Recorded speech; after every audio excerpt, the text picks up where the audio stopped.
HubSpot credits are here, and they're a flexible way to pay for usage-based products inside of HubSpot. I'm talking about your Breeze workflow actions, prospecting agent, buyer intent, data enrichment, data studio syncing, data agent, and customer agent, and probably so much more soon to come. But if you've purchased HubSpot credits, you want to make sure you manage your credit settings to the options that work for you, so you don't run into any surprises at the end of your billing period. Well, I'm going to show you how to set that up in today's HubSpot hack. So if you're watching this video and you're using the free HubSpot credits that you get just by being a customer, this video doesn't pertain to you. It's as if you've purchased extra HubSpot credits and you want to make sure your overage settings are correct right. So, like most HubSpot hacks start, the first thing you want to do is log into HubSpot. Once you're here, you're going to want to click at the top right where you'll see your company name, this little arrow drop down. You can click that little arrow and scroll down to your HubSpot credits. So see, this particular account that I'm going to demo this video in has access to 20,000 HubSpot credits a month. So we're going to click into our HubSpot credits. You can scroll down on this page and view your usage for the month. So you can see our billing month ends October 4th. Our credits, we haven't really used any this month, so we have plenty of credits to use, but you can see how you're tracking against your limit for that month, as well as see what your billing cycle is.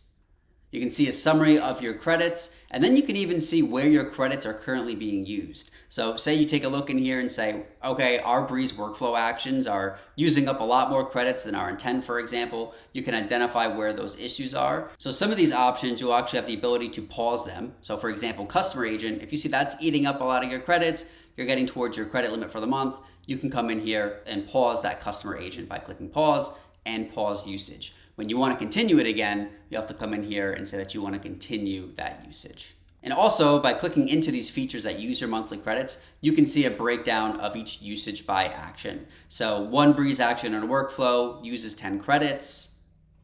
If I look at intent, each intent action also uses up 10 credits. So if you're not exactly sure on how many credits each action is using, you can click into them and see a breakdown.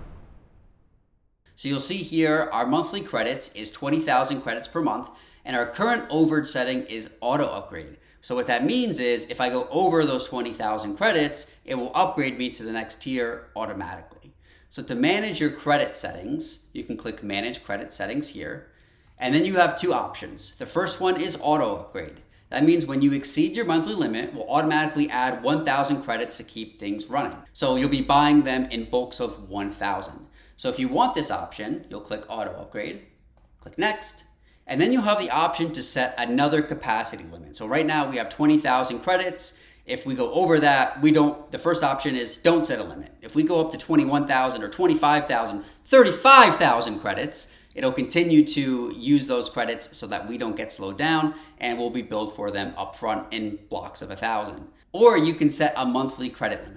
So you'll see here as I go through the limit, it has to obviously be at least 20,000 because that's how many we have in the account. But say, yeah, I only want to go up to 22,000. That's the most I'm willing to pay for.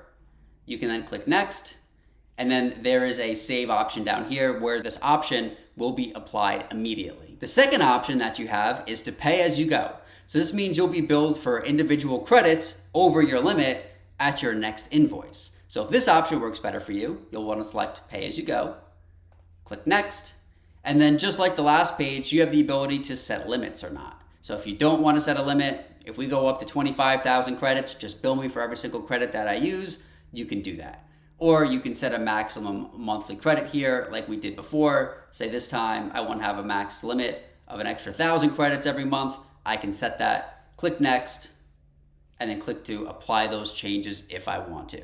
All right, folks, thanks for watching this video on how to manage your monthly HubSpot credits. Remember to like and subscribe to get all the latest and greatest HubSpot tips and tricks. And down in the info section for this video, we're going to have a link to sign up for our HubSpot Hacks newsletter to get all this stuff delivered right to your inbox. Thanks again for watching, and happy HubSpotting.